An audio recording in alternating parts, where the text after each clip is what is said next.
Assalamualaikum and hi everyone. My name is Syafiqah binti ABDUL Haziz. I would like to talk about Proton Holdings Berhad. This is the founder for Proton Holdings Berhad, which is Tun Dr. Mahathir Mohamad. In 1979, the Deputy Prime Minister at the time, Tun Dr. Mahathir, presented the concept of a made-in-Malaysia car to the cabinet. Proton was created on 7 May 1983 after the proposal was approved in 1982. Tun Dr. Mahathir, who was Prime Minister at the time, headed Proton. It was owned by Khazanah Nasional, Malaysian Sovereign Wealth Fund. Mitsubishi Motors initially supplied parts and technology for all Proton's automobiles. Proton later produced its own parts and designed the majority of its vehicles. The Proton Saga's first generation is based on the Mitsubishi Lancer 4-door sedan. Next is the evolution of a logo for Proton. The first Proton logo was introduced in 1985 along with its first model, the Proton Saga. The contents of the logo look familiar. It is only because the shapes can be found next to each other on the Malaysian flag. As Malaysia's first national car, Proton chose to project its national pride and glory through its logo. In 1993, Proton changed the overall shape of the logo while keeping the elements intact. Models such as the Proton Iswara and Proton Wira used this version of the logo that went along with the tagline Pride of the Nation. When Proton reached the new millennium, they decided to make a radical change and remove the national imagery from the logo entirely. In 2000, the Malayan tiger is widely regarded as the nation's national animal. It appears on the Malaysian coat of arms, and the national football team is called Harimau Malaya from the Malay words for tiger. Apart from the tiger, the Proton was also integrated into the logo in bold capital letter. This new logo, introduced with the Proton Wajar in 2000, carries the tagline Spirit of Achievement. The year in 2008 saw another reversion to the logo, mainly in the color scheme. The silver replaced the gold while the entire background turned deep black. As with all logo changes, this new logo that can be seen with the facelift of Proton Saga PLM came with the tagline Committed to be Better. With the next logo change, the color scheme and overall shape remained the same, but the outline was made bolder and the tiger was enlarged with a 3D effect thrown in for good measure. These changes were made possible only because the word Proton has been removed entirely from the shield, providing more space for the enlarged tiger. The accompanying tagline for this new logo is "It's in the Drive." Last but not least, as Proton enters the Geely era, a new logo cannot be avoided. More than 2 years after the partnership was formed between Proton and Geely, a new logo was finally introduced. The shield has been removed, leaving only the circle that encases the tiger. This fierce new logo fits perfectly in this new era of connectivity with the tagline Inspiring Connection. So the next one, we will look at their mission, vision, and the values. First, we would look at the mission. Their mission, Inspiring Connection, is about reconnecting to the humanity within them to create real connections. By pushing the boundaries of technology, they believe that they can build stronger relationships, bridge distances between people, innovate, and create greater bonds for a better future for mobility. Next is their vision. Their vision is to be able to offer the highest level of products and services to their customers, standing out as a brand committed entirely to technology, science, and development, making cars that fit our character and give us the feeling of driving from our dream car.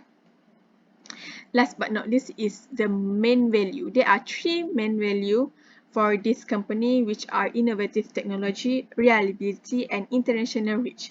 Proton intends to incorporate worldwide R&D and Geely's Intech advanced platforms into its goods and equip them with the most reducing technology available.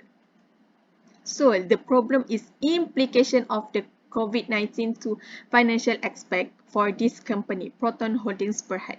The first one, sales value. Proton finished the month ranked second by delivering 5,964 units. This represents a sales decrease of 29.9% compared to January 2020. Market share is estimated at 18.5%, about 1.0% less compared to the same period last year. The overall figures stock are a reflection of supply not being able to meet demand rather than a reduction in bookings. The second one in financial aspect is market share.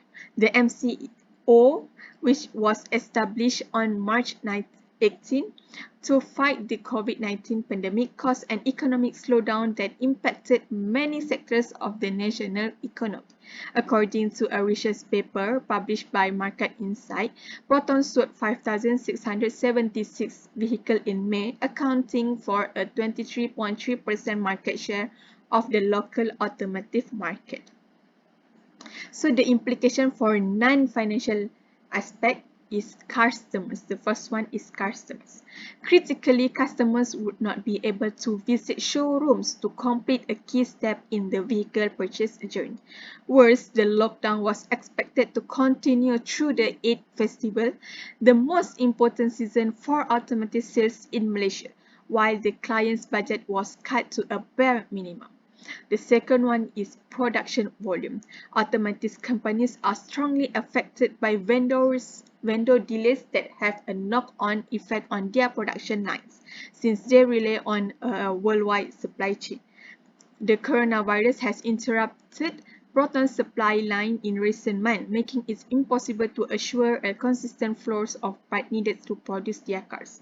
It's something that all manufacturers have been struggling with for the past year, but they are hoping that with the release of a vaccine, things will be back to normal. Last but not least is employees. Proton Holdings Berhad employee tested positive for COVID-19. When the employee tested positive, they was immediately transferred to a government facilities. Proton, which strictly followed the authorized rules, developed mitigation strategies quickly to ensure the prevention of future spread. Contact tracing has started, and all employees from the affected departments have been requested to avoid coming into the office and to self-quarantine.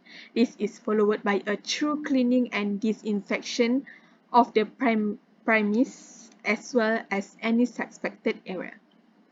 So the solution for this problem is, the first one we will look at the sales volume. After a year of unprecedented challenges, Proton closed 2020 on high with an increase in sales over its landmark performance in 2019. Despite losing over 2 months of car production and sales to the MCO, the company said sold 109,716 vehicles for the whole of 2020 after shifting 13,306 units in December. This 2020 total represents an increase of 8.8% over the 1,821 units sold in 2019, making Proton the only major automotive company to record growth in Malaysia. Next is market share. Market share for the year also increased to estimated 21.1%, equating to a significant 4.4% increase. The Proton Persona, Iris, Izora, and Saga were the main drivers of volume growth. This performance, combined with a 49.8% increase in export volume, helped boost sales. All four Persona, Iris, Izora, and Saga models were extensively updated in 2019, and the investment has paid off, with each model posting higher sales numbers this year despite the pandemic. So the next one is customers. Measures such as the MCO have naturally reduced the number of customers visiting showrooms, but Proton can accept bookings online, which help increases sales. Proton will continue to offer better value in June to entice car buyers. Subject to certain terms and conditions, Proton X70 buyers will be eligible for 0% financing for the first year. The next one is production volume. Aside from technology, new procedures and systems were developed to improve capacity and precision. This was demonstrated not just by the increased volume, but also the smooth introduction of the Proton X50. Most importantly, Proton significantly increased its global customer products audit, which is GCPA score, suggesting that its quality initiatives are coming to fruition. Despite the fact that production was the most severely impacted by the pandemic, the company was able to do this. Last but not least is employees. Following the second round of its PICAS vaccination programs, more than 86% of Proton's employees are now fully vaccinated against COVID-19. This figure is projected to rise in the following weeks as 98% have now gotten their first dose, in keeping with the company's goal of achieving herd immunity through its supply chain. Proton business operations have been reviewed in order to limit the spread of illness. Retail operations have been tightened further to protect both customers and employees, while manufacturing procedures at all Proton sites have been inspected for any potential risk of the infection to both downstream and upstream operations. So that's all from me. Thank you.